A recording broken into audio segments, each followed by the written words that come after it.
ख़ास तौर पर आज एक बात मैं आपके सामने जिक्र करता हूँ। जिस दौर में हम जिंदगी गुजार रहे हैं, करीब है कि दज्जाल के फितने नमूदार हो सकते हैं। दज्जाल के आने के औकात करीब तर बताए गए हैं, लेकिन उसमें एक चीज ये भी है, एक अलामत ये भी मैं आपको बताऊं, दज्जाल उस वक्त जाहिर होगा जब उसके बारे में जिक्र करना छोड़ दिया जाएगा। यानी उलमा बयान करना बंद कर चुके होंगे, अवेयरनेस नहीं होगा। इसीलिए जब तक दज्जाल के बारे में बेदारी कायम रहेगी, उम्मीद ये है कि वो जाहिर नहीं होगा।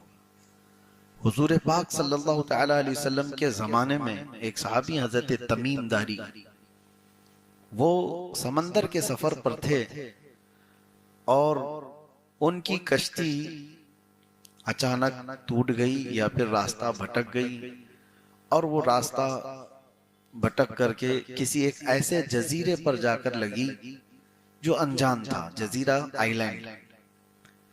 और वहां हजरत तमीम दारी जाते हैं तो देखा अजीब व गरीब किस्म की मखलूक। और पहले वहां पर उन्होंने एक औरत को देखा जो काफी लंबे बालों से वहां पर जकड़ी हुई दिखती थी। और उसके बाद पूछा गया कि ये कौन से हम जजीरे में आ गए और ये कहाँ की मामला था।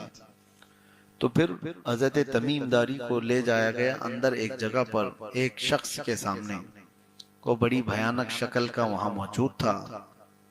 तो उसने हजरत तमीम दारी को पूछना शुरू किया कि तुम कहां से आए? अरब से आए। फिर हजरत तमीम दारी ने कहा मैं अरब से आया हूं, आखिरी रसूल आ चुके मोहम्मद सल्लल्लाहु तआला अलैहि वसल्लम। हजरत तमीम दारी ने कहा हाँ, मैं उनका गुलाम हूं।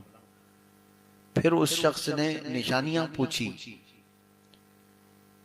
वो कौन था? वो दज्जाल था जो एक जजीरे में कैद है।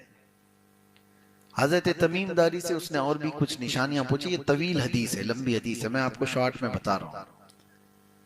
कहा कि दरियाए तबरी का क्या हाल है, फलां का क्या हाल है, फलां चीज क्या किस कैफियत में है।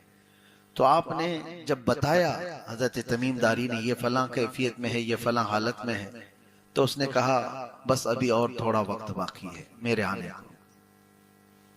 फिर आप उस जजीरे से सही सलामत वापस अरब आ गए और रसूल पाक सल्लल्लाहु अलैहि वसल्लम की बारगाह में उन्होंने ये अपना वाकया पूरा सुनाया। तो अल्लाह के रसूल सल्लल्लाहु तआला अलैहि वसल्लम ने फरमाया वो दज्जाल है जिसको अल्लाह ने कैद कर रखा है, अनकरीब उसको छोड़ दिया जाएगा, वो जंजीरों से आजाद होकर आएगा और पूरी रूए जमीन पर फितना मचाएगा। वो दिन करीब आ गए। अब सोचो 1400 साल पहले हजरत तमीम दारी रज़ियल्लाहु तआला अन्हु जो सहाबी रसूल हैं, उन्होंने देखा यह अल्लाह का ये निजाम था जो जाहिर करना चाहता हो अल्लाह ताला, जिसकी वजह से हजरत तमीम दारी का उधर जाना हुआ और उसको देखना हुआ और वापस आकर खबर देना हुआ। उसके बाद रसूल करीम सल्लल्लाहु तआला अलैहि वसल्लम हर वक्त ये दुआ फरमाते थे, अल्लाहुम्मा इन्ना नऊज़ु बिका मिन फितनतिल मसीहिद दज्जाल। ऐ अल्लाह हम तुझसे तेरी पनाह मांगते हैं, ऐ अल्लाह हम तेरी पनाह मांगते हैं मसीह दज्जाल के फितने से। तो ये दज्जाल का फितना जाहिर होने के करीब है। उसकी अलामात जो बयान की गई वो तो बड़ी अलामतों में से तो एक ये है कि वो पूरी दुनिया में सच को झूठ साबित किया जा रहा होगा और झूठ को सच बताया जा रहा होगा। क्या ये मीडिया दज्जाली नहीं है? इसके लिए हम कहते हैं दज्जाल, ये अरबी लफ्ज है दजल से। दजल कहते हैं धोखा देने वाले को, सच को छुपाने वाले को, ये दजल फरेब जिसको कहते हैं, उसी से दज्जाल है, बहुत बड़ा धोखा देने वाला। वो है शैतान, लेकिन वो खुदा बन करके लोगों के सामने आएगा। वो अपनी ऐसी ऐसी चीजें दिखाएगा कि आसमान से बारिश बरसाकर, जमीन से सब्जे उगाकर, बल्कि मुर्दे को वो जिंदा करके भी दिखाएगा। एक बड़ी आजमाइश हुई। तुम्हारे सामने अगर मुर्दे को कोई जिंदा करके दिखाए, क्या कहोगे? ईमान का बड़ा उस वक्त कठिन इम्तिहान होगा। और हदीस पाक में वो अपने एक हाथ में जन्नत और एक हाथ में दोजख लेकर के चल रहा होगा, दिखाएगा। और उसकी जन्नत में हरियालियां, बगीचे, सब कुछ होंगे, और जहन्नम में आग उगल रही होगी। और वो कहेगा जो मुझे मानेगा मेरी जन्नत में, जो मुझे इनकार करेगा मैं अपनी दोजख में डाल दूंगा। लेकिन फरमाया गया हकीकत में उसका उलट होगा, वो दज्जाल है, हकीकत को छुपाने वाला। जो उसकी जन्नत में जाएगा वो हकीकत में अल्लाह की दोजख में जाएगा, और जिसको वो अपनी दोजख में डालेगा वो हकीकत में अल्लाह की जन्नत में जाएगा। तो वो दजल और फरेब से काम लेने वाला। मैंने ये जिक्र इसलिए छेड़ा कि हमें पनाह तो मांगना है, लेकिन साथ में एक वजीफा मैं बता रहा हूं। अल्लाह के रसूल सल्लल्लाहु ताला अलैहि वसल्लम ने इरशाद फरमाया, जो रोजाना सूरह कहफ की शुरू की 10 आयतें तिलावत करेगा, अल्लाह उसे दज्जाल के फितने से महफूज फरमाएगा। याद तो करना होगा, हर मुसलमान को चाहिए। 15वें पारे में सूरह कहफ है, अल्हम्दुलिल्लाहिल्लज़ी अंज़ल अला अब्दिहिल किताब व लम यजअल लहू इवजा। यहाँ से वो पूरा सफ़ा खत्म हो जाता है, 10 आयतें। ये अगर याद हो तो फरमाया गया दज्जाल के फितने से अल्लाह उसको महफूज रखेगा। बाकी आपको मैं बताऊं, एक ही दौरे में वो ईरान से होकर गुजरेगा। अभी ईरान का बड़ा जिक्र चल रहा है, और हदीस पाक में फरमाएगा इस्फहान, ईरान में एक इलाका है इस्फहान, उसको अस्फहान भी कहते हैं, इस्फहान भी कहते हैं। अस्फहान एक मशहूर इलाके का नाम है। आपने अपने मुंबई के जय्यद वली कामिल हजरत बहाउद्दीन शाह बाबा के नाम सुने होंगे, वो भी अस्फहानी है। बहाउद्दीन शाह अस्फहानी सुना होगा आपने। अस्फहान ईरान का एक शहर है। रसूल पाक सल्लल्लाहु ताला अलैहि वसल्लम फरमाते हैं, सिर्फ वहां से अस्फहान से 70,000 यहूदी उसकी जमात में शामिल होंगे।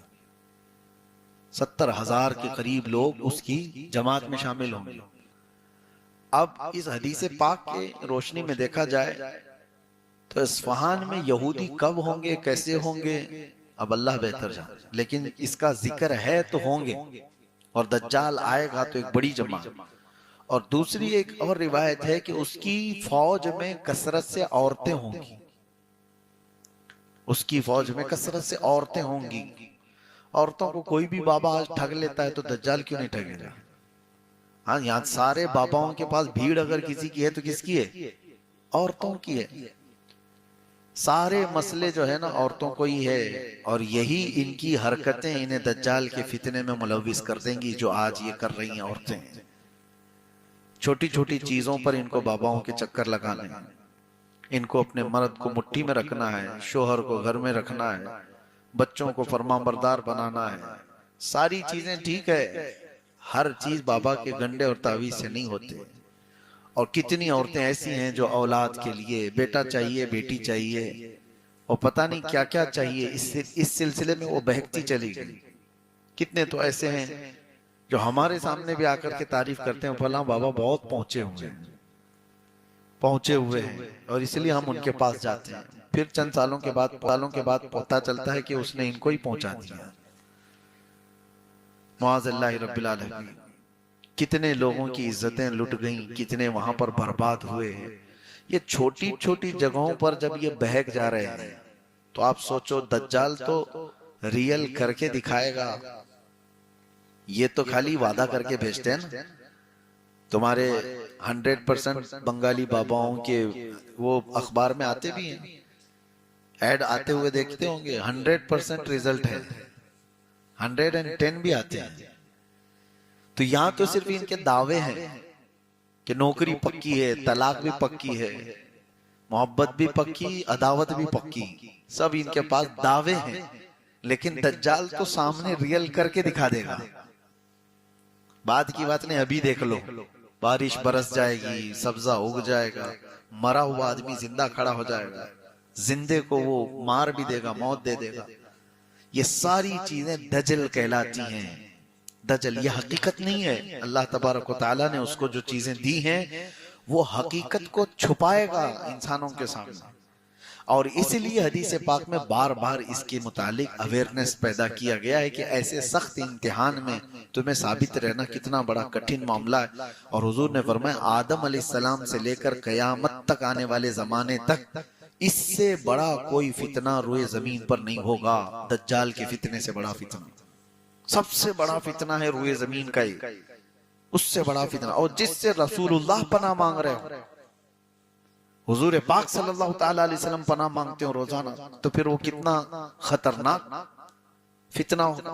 और हम लोग अभी आसानी से इसको सुन करके ऐसे ही गुजर जाते हैं। डरो कहीं ऐसा ना हो कि उस वक्त लोग देखा देखी माल के चक्कर में, शोहरत के चक्कर में उसके पीछे लग जाएं। हाँ, उसकी एक बात ये भी बताई गई, माल चाहिए तो वो भी उसके पास मिलेगा, फेम चाहिए वो भी उसके पास मिलेगा, पावर चाहिए, तख्त हुकूमत, वो भी उसके पास मिल जाएगा। बहुत जल्दी जल्दी वो चीजें दे देगा।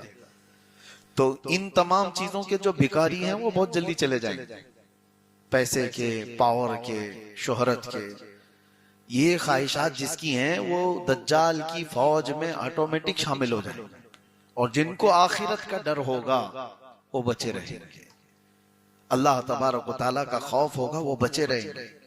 बाकी यहाँ तो हजारों को आप देखते हैं, हम कोई थोड़े से भी पैसे बांट रहा हो तो उसके यहाँ तो भीड़ लगी जाती है। कोई अगर पावर देने की बात करे तो उसके पास आगे पीछे तो घूमने वालों की कतार लगी जाती है। तो दज्जाल के साथ जब ये सारे ऑफर मिल रहे हो तो कितने लोग जा रहे होंगे। अल्लाह हमारी हिफाजत फरमाए।